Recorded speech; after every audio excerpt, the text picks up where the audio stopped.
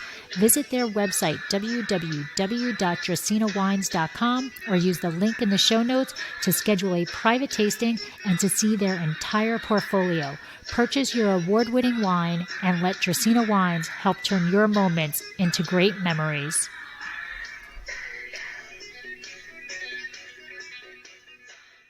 Yeah. So that wine that you've got, that actually is a single vineyard wine, that one, just by chance that year. Yeah. Okay. And when you're looking for the fruit, actually, I told you, I scouted you big time. It says that you're a mother to two, but the godmother to several 100,000 grapes. Yeah. I tell you, I was having I was laughing. My husband, I was laughing while I was looking at these things to come up with these questions, and I'm laughing. My husband, so what is so funny? I'm like, she's the godmother to grapes. This is the best thing ever. I absolutely love this.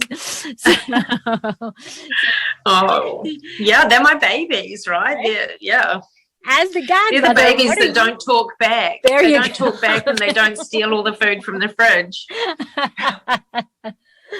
What are you looking for in your godchildren? Like while you're walking through, so let's start with the Chardonnay, because we're going to taste the Pinot Gris. So let's talk about the Chardonnay itself. So as you're walking through the vineyard and we're getting close to harvest, what are you, as you're picking your godchildren to taste them, what's going through your mind? Walk us through. Yeah, I mean, obviously you're trying to look for, what is this going to look like, post all the fermentation and yada yada.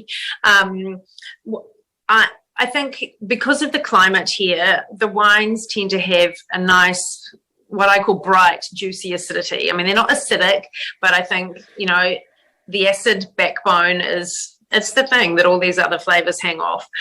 So once you get past that kind of really fierce acid, I mean, you don't want to be going, terrible puckering acidity. I'm also looking, to get it more in that kind of stone fruity kind of end of the flavor profile. I mean, because of the cool climate here, the Chardonnay tends to be sort of more minerally stone fruity than big, ripe, tropical, fruit bombs that you get from more, warmer climates. So yeah, I'm looking for bright, juicy acidity, but not acidic. And getting through that, I don't want to taste too much of that kind of appley component, which I think, can be one of the precursors before we get to, ripe, ready to pick Chardonnay. And they have this, you can even look at a bunch and go, oh yeah, you look ready. They go from sort of more that sort of greeny color to slightly more golden, depending on the exposure. I mean, obviously the berries at the back are going to be green, but, you get that beautiful golden glow. Right. And so one of the things, we produce a Chenin Blanc, and one of the things that I think adds to the dimensions of Chenin Blanc is that it it ripens unevenly. My mouth couldn't talk correctly. Yep. How about Chardonnay? How about Chardonnay? Is it, do those bunches pretty much ripen at the same time? Are they uneven? Are you looking for even bunches or uneven bunches? I think they can be quite even within the vine, but within a bunch, I mean, you're going to get different flavor profiles just purely because of, UV light exposure. I mean, I think that, in varieties like Sauvignon Blanc, I mean, we're aiming for that because I want, a fruit salad of flavors. You don't want it all to taste the same, right? Pinot Noir, I'm happier if that's more similar. Do you know what I mean? Mm-hmm. But Chardonnay, I do think, you got to taste those ones at the back because, if they're pretty full on, that can kind of overpower the resulting wine. So once they're good to go, book in the pickers. You're ready to go. You're ready to go. Awesome. Take those guys to town. Yes. All right. Yeah. So one of the things is that next week, August 4th, is National or International White Wine Day. So I take these wine days with, like laughter or whatever. And I actually created a wine day. I created a wine day that is actually internationally recognized now. So I take it with a grain of salt. But I have to say, I love it when it lands on a Wine Wednesday or, yeah, perfect. So do you celebrate are you going to celebrate International White Wine Day on the 4th? Well, the problem is I probably celebrate it on many days, so it might not be such a different day in my life, but I am a big white wine drinker. I don't know, red wine and Jules, we're not the best of friends. So for me, I might have a glass of, I don't know, Chablis, or, I'm a bit of a Sauvignon Blanc queen. I love a glass of Savvy. It's that wine that it's a good pick-me-up. If you've had a crappy day, it's going to jump out of the glass and say, here I am, I've got your back. There you go. Yum. Yeah. And you know what? That's true. It is true. When you have a good Sauvignon Blanc, it does. It's difficult to not smile and feel things are going to get brighter. Absolutely. It's like the Annie song of wines. The sun will come out tomorrow. Oh my God, that is absolutely true. Yeah. So your white wines are actually vegan, gluten-free, and sustainably certified. So I think everybody knows, I'm glad to hear that it's sustainable and more wineries are doing that. But the gluten and vegan thing is, people get very confused by that and get very, upset with certain things that they don't really understand. Are your wines not filtered, or are you using bentonite or vegetable plaques? How are you doing that? Yeah, so they're definitely filtered, just because I'm a chicken, and when it's my livelihood, they're filtered, so they're bright. Yeah. We also use bentonite to protein stabilize the wine, just so that, if you leave it in the back seat of your car and then cool it down, there's no haze. So that's purely for, so I don't get too many emails from consumers having to explain that. In terms of fining, most of our wines have virtually no finings. I think the way we process the fruit, the cool of the night, we're not doing a huge amount of skin contact. And the varieties we use don't have super phenolic skins, especially if you let them ripen to when they're, physiologically ripe. They don't need fining. We tend to make a press cut and then oxidize the living bejesus out of the pressing, so that all those kind of, harsh characters, you just don't end up in the wine. They just don't end up there. I mean, definitely the Pinot Gris and the Chardonnay and the Sav, they haven't had any findings apart from bentonite. Okay. Well, I think it's the perfect time to give this a taste. So, because I'm thirsty. So we are going to taste your 2020 Pinot. It's after midday. Yes. It is way too late for me, so I'm good to go. So we are tasting the 2020 Jules Taylor Pinot Gris. So if you can tell me as I pour a little bit about this wine, why a Pinot Gris? Because I was actually pretty shocked how much Pinot Gris there is in Marlborough. Like, as we all know, Sauvignon Blanc is, queen. Yes. But there's more Pinot Gris than there is Chardonnay. So tell us about Pinot Gris. I mean, for me, it's a wine that it satisfies a lot of different palates. So if you're at a table and there are three of you and you're wanting to buy a bottle of wine at the restaurant, and someone likes Sauvignon and someone likes Chardonnay, it's like just just get a bottle of Pinot Gris. You know, it ticks a lot of the boxes. So you're getting, you know, quite a lot of the kind of textural component like Chardonnay. You're getting beautiful bright fruit, like you get not the same flavor profiles, but you get bright fruit like Sauvignon. And everyone's going to be happy. You know, it's just that really easy to drink, goes with lots of different foods.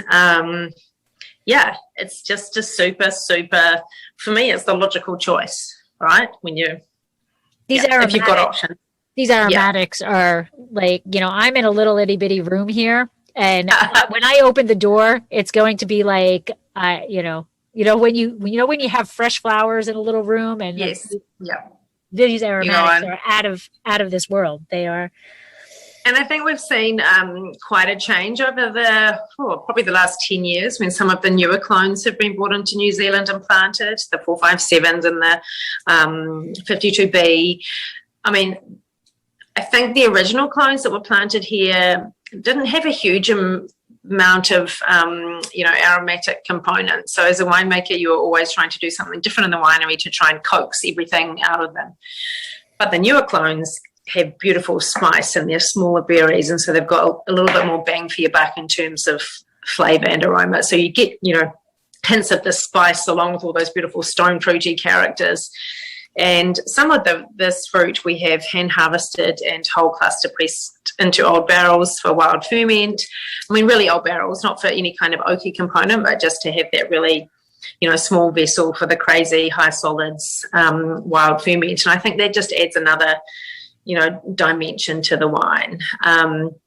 I'm a sucker for dry wines. You'll never see Jules Taylor making a sweet Pinot Gris. I think it just lends itself to, lots of different occasions, whether it just be having a glass with a friend in a bar after work or sitting down with a meal. Not into sweet Pinot Gris, but that's just a personal preference. And so that's how you get it. Sorry. Yeah. We joke that when people ask us, well, why did you choose Cabernet Franc to start with? And our comment was probably too honestly was like, we didn't know if anybody was going to buy it. So we were making something. We were going to drink it ourselves. I think it's a common thing. Right. You're not going to make a wine that's not to your palate. Right. Yeah. Because you're the one who's making it. So I don't think you can go into this industry and say, I don't like sweet wines. I'm going to make sweet wine and I'm going to be the winemaker of that, because I don't think those two can go hand in hand. Yeah. Well, it's super hard to take that to someone and sell it to them, right? Because, because of honesty. Because of honesty, right. Can you tell us a little bit about like history of Pinot Gris? Like, how is Pinot Gris different than Pinot Noir, or, what is Pinot Gris? Well, it's a different color. That's the first thing. But yeah, they're very closely related. In fact, I can't show you photos on my phone. Often you see a bunch of Pinot Gris that has kind of gone a little bit loopy and gone back to its original kind of, history. And you'll see a berry that's half Pinot Gris, half Pinot Blanc, or half Pinot Gris, half Pinot Noir, and it's like, what's going on here? So it's probably, not very stable from a genetic point of view. Apart from that, I really don't know much about it. I'm embarrassed to say. It is a mutation though, correct? It is not, right? So it's like the X-Men of Pinot Noir. They should be kept at a Xavier school for special grapes. But this is beautiful. It has that stone fruit. I still cannot get over the aromatics because it's not even close to my nose, and it's super pretty. It is. And I think even though, the sugar is probably just under 4 grams per litre, but because to get this ripe in the vineyard, it gets quite ripe in terms of bricks, and so as a consequence you end up with pretty reasonable alcohol. This is probably about 13.5 13.7, 13.8. So that combined with that sugar level and low acid, I think people see it as much sweeter, you know, that sort of perceived sweetness that you get from alcohol. So I think it's a super, super easy wine to drink. Do you know what I mean? It doesn't sort of whack you with like, you know, fierce acidity or, you know, really, really dry, you know, palate. Right. But yeah, I just love it because it's got those beautiful kind of peach and spice kind of characters, you know. It reminds me of my grandma's old peaches, you know, those old-fashioned peaches that you guys get, you know, at the Templeton market, the Templeton Farmers Market, all those beautiful, whenever I go there, it just blows my mind. There can be so many different varieties of peach or tomato. Yeah. It's just so cool. Yeah, we have a very small garden, and we have 6 different tomatoes growing in. Right. Yeah. There you go. Perfect. But this is, and I think that's spot on. The peach is beautiful. It has that spice.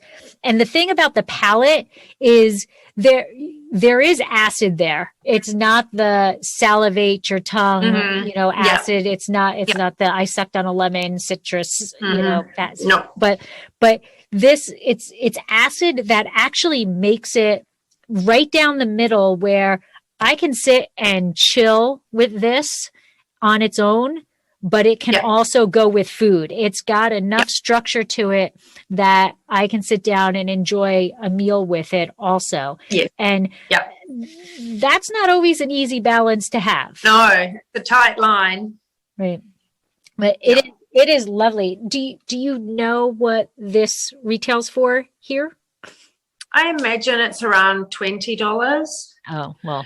I'm going to go out on a limb here. I'm going to go out on a limb here and say this is a case buy at that point. This is a case buy at this price because you can just taste the quality in it.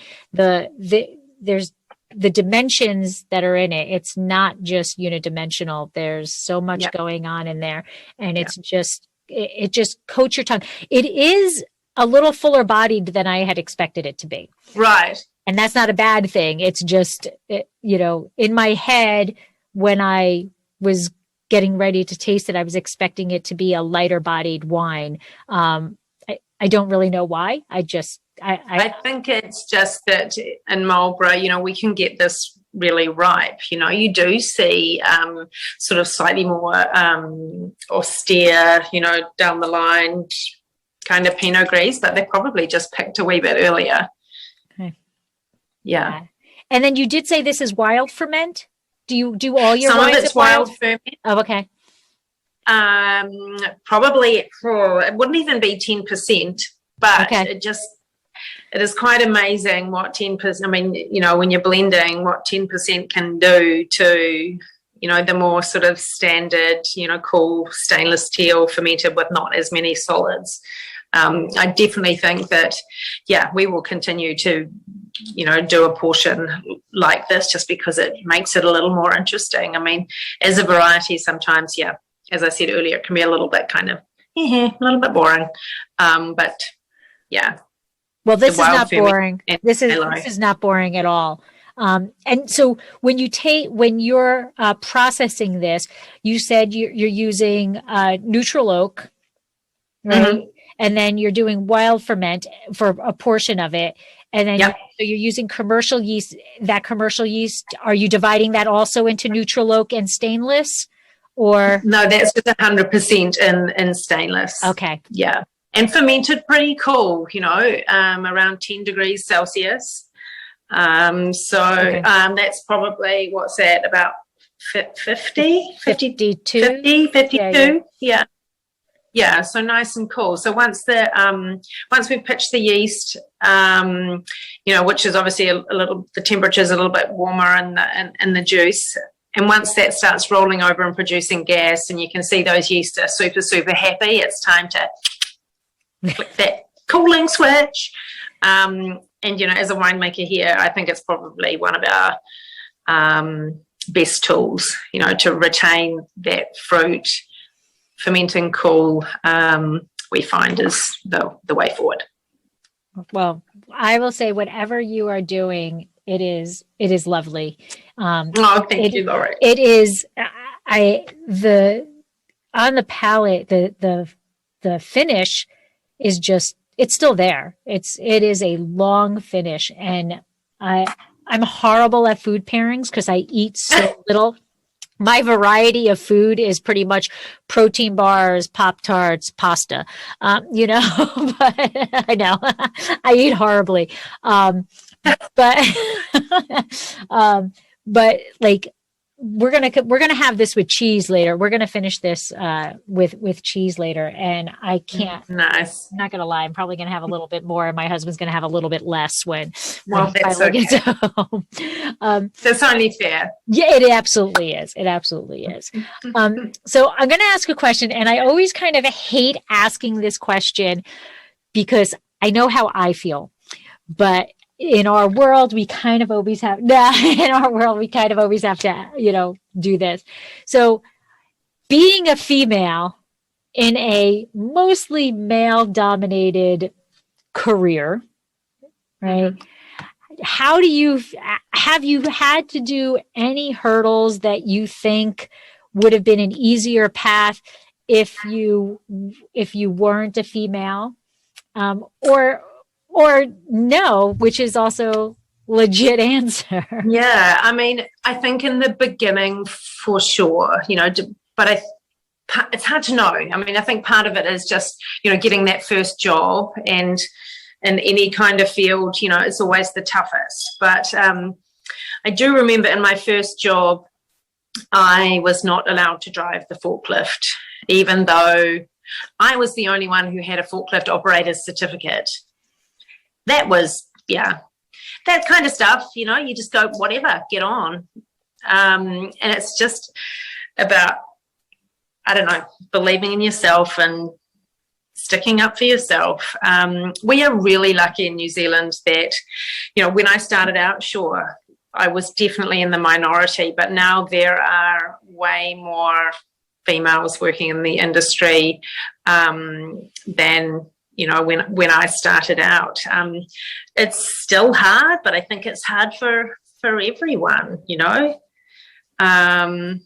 I've been hugely supported by a lot of males in, my career.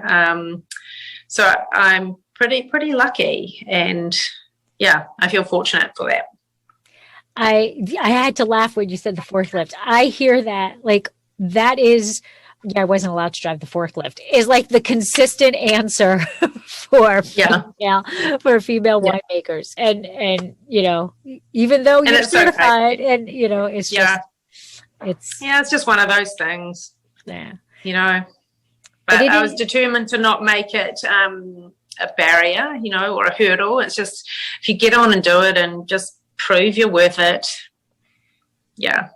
then they can't say anything about it, because you're proving how competent you are, probably more so than some other people who they allow to do things. For sure. Absolutely. Yeah.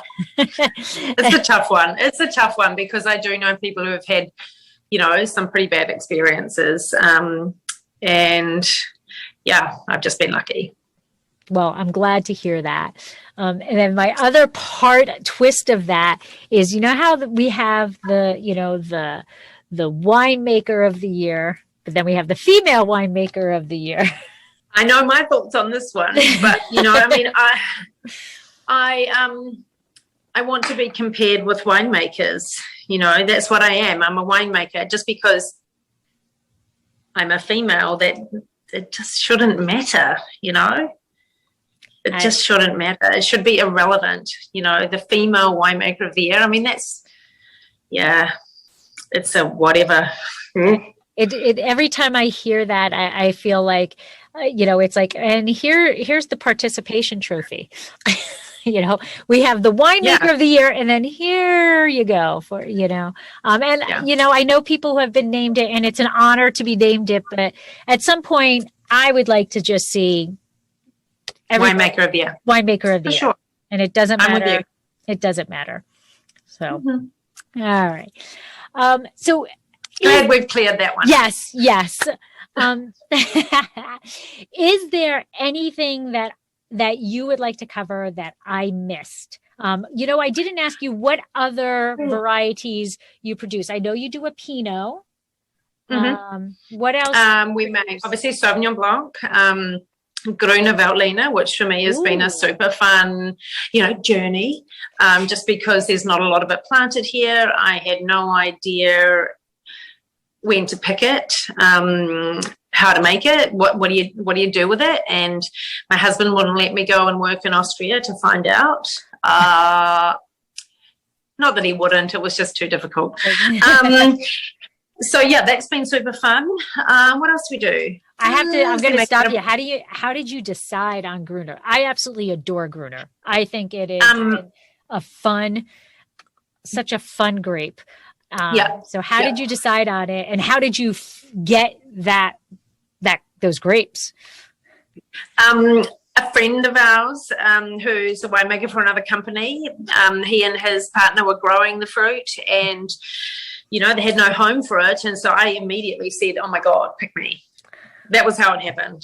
Awesome. So it's not a very interesting story, but it's been, the first couple of vintages were pretty interesting and slightly hairy, and that, as I said, we didn't know when to pick it. And so we kept going and tasting, go, oh, no. And then all of a sudden, holy moly, it's 26 bricks. And so we've got this really alcoholic, sweet kind of mucked that one up. So yeah, we have refined what we're doing, and we've been making it now for, might be 10 years. Oh, wow. Not quite 10 years. Yeah. So it's a super cool grape, it's still, I can't believe that, the bunches can be like the size of your head, these massive, hugely enormous bunches that we end up thinning it quite harshly, just because it's like, I'm sure that grapevine is going to fall over if we left all the fruit. So it's been really fun, and I think it's a really interesting food wine, and it's it's a wine that ages beautifully as well. So it's been interesting. That's all. I love Gruner. I have never aged Gruner. It doesn't make it very long. I've always in my brain considered it one of the, you purchase it and you're drinking now. Yeah. Yeah. Yeah. Well, if you find one that you love, buy another bottle and put it away for a few years. All right. I will do that. Yeah. Absolutely. Yeah. And then just kind of hide it so that I forget it's there. Yeah. All right. So Sauvignon Blanc, Pinot Noir, Gruner, Chardonnay, Pinot Gris, Rosé. Okay. And within the Sauvignon thing, we make 3 different ones. We make the classic style, the one that you either love or hate, but the one that flies I'm from Marlborough, here I am, I'm vibrant, I'm going to hit you with 8 different flavors, the octopus effect Sauvignon. And then we make, and that one is all picked by machine and fermented in stainless, really cold with a selected yeast. Then we make, under the OTQ range, a hand-harvested whole cluster press wild ferment, Malo if it happens, Malo, if it doesn't, whatever kind of Sauvignon. So the Sauvignon that I say is for Chardonnay lovers, much more textural, lower in acid, not as overt in its flavour profile, Sauvignon. And then we make a late harvest, so the botrytized style, of which we haven't been able to make for the last 2 years because it just hasn't, the fruit has been so clean, it just didn't get botrytis, which is, frustrating, but good at the same time. Right. Yeah. So, and that I think is, fun. Sauvignon Blanc doesn't have to be that wine that polarizes people. It can be, it's just great that it can be, a little more versatile than some people give it credit for, which I think is cool. Yeah, that is because I do have to say, when you hear Sauvignon Blanc, people just, Marlborough Sauvignon Blanc, they're thinking of a very specific, that we won't say. Yes. Yes, absolutely. All right. So can you tell people where they can find you? Are you on social media? Where's the best place to contact you? Things like that? Ooh. So we're on social media, Instagram and Facebook, Jules Taylor Wines, pretty easy to find. And, if you ever need me, Jules at julestaylor.com. It took me a year and a half to come up with my own name for that. So it's all very simple. And yeah, in terms of where you can find it in the US, just put it into your search engine. You'll find us, mainly the Sauvignon Blanc, Pinot Gris, Pinot Noir, but some places have the Chardonnay as well, and the OTQ wines as well. But they're tiny production wines, so they're not as readily available. I will say, when I was on the website, you can plug in your zip code, and it does give you where you can find your wine. Ooh, fancy. Yeah. That's cool. Yes. I was like, oh, look at that. So yeah. And then, pandemic, let's just throw the pandemic out to the side. Yeah. Can people come visit Jules Taylor Wines? What do you is there tastings there? What do you do? Yeah, we don't have a tasting room, but I'm always happy to see people drive up the driveway to the office. I'm happy to open a bottle of wine and sit out on the beanbag under the oak trees. Well, that sounds perfect to me. Beanbag under tree. That's awesome. Yeah. That's awesome. And gosh, I just don't know when we're going to be able to do this again, though. It just seems so far away. Yes, it does. And getting worse. They just announced again mask mandates all over here. So yes, it's not. It's not. But we're going to push through that. We're going to look past that, see the positives, yes, and have a glass. Well, I'm going to have several glasses of Pinot Gris, but take that Sauvignon Blanc and let the sun shine and turn everything happy. Yeah. I like that. Great. Yeah. Thank you. Well, thank you so much, Jules, for taking time out of your day to spend it with me. I had a blast talking to you. The Pinot Gris is exceptional, and I can't wait to try the Chardonnay. And I don't know. I keep saying that I want to come work a vintage over there so that I can see how it works over there. So maybe one day I'll get there and I'll see. Maybe one day. Or I'll see you in Paso. Yes. If you are in Paso, definitely shoot me an email and we will have a blast. Yay. Yeah. I do love Paso. It's a really cute little town. It is. It is near and dear to our heart. We do love it. Yeah, for sure. So thank you very much. I hope you have a great rest of your day. You still have a whole lot of day left. Okay. So I always end with what I say is slancha. Have a great day and thank you. You too, Laurie. Bye. Bye. This has been another episode of Exploring the Wine Glass. Thanks for listening. If you have suggestions on what topics you would like me to discuss, please reach out on social media.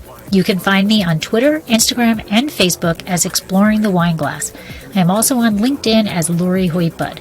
Of course, you can always email me at exploringthewineglass@gmail.com. If you enjoyed what you heard, please rate, review, and subscribe to help others find me more easily. And most importantly, tell your wine-loving friends, because if you like the podcast, they will too. Music is Wine by Kevens. Until next week, slancha. You are so special, even in the Bible, water got turned right into